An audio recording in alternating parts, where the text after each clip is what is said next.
4 ಗಂಟೆಯಿಂದ ಬಂದು ಕಾಯ್ತಾ ಇದ್ದೀನಿ. ಒಬ್ಬ ಬಸ್ ಡ್ರೈವರ್ ಮಗ ಗಾಂಧಿನಗರದಲ್ಲಿ ಬರೀ ಒಂದು ಕಟೌಟ್ ನಿಲ್ಸಿದೆ ಅಂತ ಬಂದವರು ಇವತ್ತು ಒಳ್ಳೆಗೆ ಕಟೌಟ್ ನಿಲ್ಸಿದ್ದಾರೆ. ಇದು ಒಬ್ಬ ಬಸ್ ಕಂಡಕ್ಟರ್ ಡ್ರೈವರ್ ಮೊದಲು ಗೆಲುವಲ್ಲ, ಇದು ಕನ್ನಡಿಗರ ಗೆಲುವು.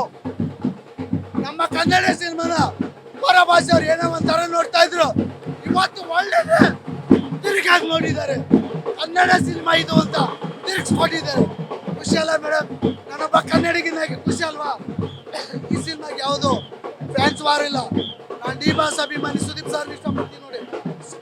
ಸುದೀಪ್ ಅಭಿಮಾನಿ.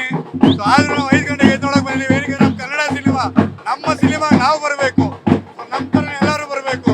ಏನಂದ್ರೆ ಜನಗಳು ಒಳ್ಳೆ ಫಿಲಮ್ ಕೊಟ್ರೆ ಬರ್ತಾರೆ, ಬಂದೇ ಬರ್ತಾರೆ. 4-5 ಗಂಟೆ ನೋಡ್ತಾ ಇರಲಿಲ್ಲ. KGF ಡೈಲಾಗ್ ಇದೆ, ದೊಡ್ಡಪ್ಪ ಯಾವುದು ಅಂತ. ದೊಡ್ಡಪ್ಪ ಮುಂದೆ ದೀಪಾವಳಿ ನಡೆಸ್ತವ್ರೆ ಅಭಿಮಾನಿಗಳು. ಖುಷಿ ಆಗ್ತಿದೆ ನೋಡೋದಕ್ಕೆ. ತುಂಬಾ ನಾವು ನೋಡೋಕೆ ವೆಯ್ಟ್ ಮಾಡ್ತಾ ಇದ್ದೀವಿ. ಮೇನು ಡಬಲ್ ರೋಲ್ ಇದಾರವಾ, ಅದು ಫಸ್ಟ್ ಟೈಮ್ ಆಕ್ಟಿಂಗ್ ಮಾಡಿದ್ರು ಡಬಲ್ ರೋಲು.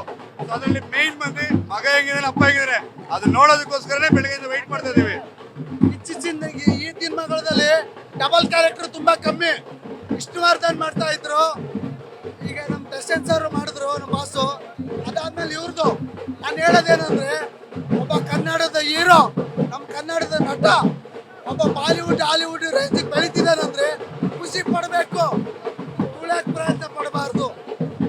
ಕನ್ನಡ ಸಿನಿಮಾಗೆಲ್ಲ ಗೆದ್ರೆ ಕನ್ನಡಿಗರೇ ಗೆದ್ದಷ್ಟು ಖುಷಿ ಅಲ್ವಾ? ಈ ಸಿನಿಮಾ ಏನ್ ಹೇಳ್ತಾರೆ ಹೇಳಿ? ಕನ್ನಡಿಗ, ಕನ್ನಡದವರು ಅಂತ, ಅಗಸ್ತ್ಯ ರಾಜು ಅಂತೇಳಿ. ಪುನೀತ್ ಅಂತ ಒಂದ್ ನಿಮಿಷ ಹಂಗೆ ಒಂದು ಕ್ವಶನ್. ಲಾಸ್ಟ್ ಒಂದು ಇದ್ರಲ್ಲಿ ಕೇಳಿದ್ರು, ಏನಪ್ಪಾ ಏನಂದ್ರೆ ಸಿಂಪಲ್ ಆಗಿ ನಮ್ ಕನ್ನಡ ಫಿಲಮ್ನ ಎತ್ಕೊಳಕ್ ತಮಿಳ್ನಾಡಲ್ಲಿ ಹಾಕಿ, ಆಂಧ್ರದಲ್ಲಿ ಹಾಕಿ, ಬೇರೆ ರಾಷ್ಟ್ರದಲ್ಲಿ ಹಾಕ್ಬಿಟ್ಟು ಮೀಸೆ ತಿರ್ಗಿ ಬನ್ನಿ ಅಂತ ಹೇಳಿದ್ರು. ಯಾರ್ರಿ ಅಪ್ಪನ ಮಗ ಹುಟ್ಟಿದ್ರು ಅಂತ ಹೇಳಿ ಕೇಳಿದ್ರು. ಈ ಕ್ವಶನ್ ಜಗ್ಗೇಶ್ ಸರ್ಗೆ ಕೇಳ್ತಿರೋದು. ನೆಕ್ಸ್ಟ್ ನೀವು ಹೋಗೋರು ಕೇಳಬೇಕು. ನಿಲ್ಸವ್ರೆ, ಮೀಸೆ ತಿರ್ಗ್ಸವ್ರೆ,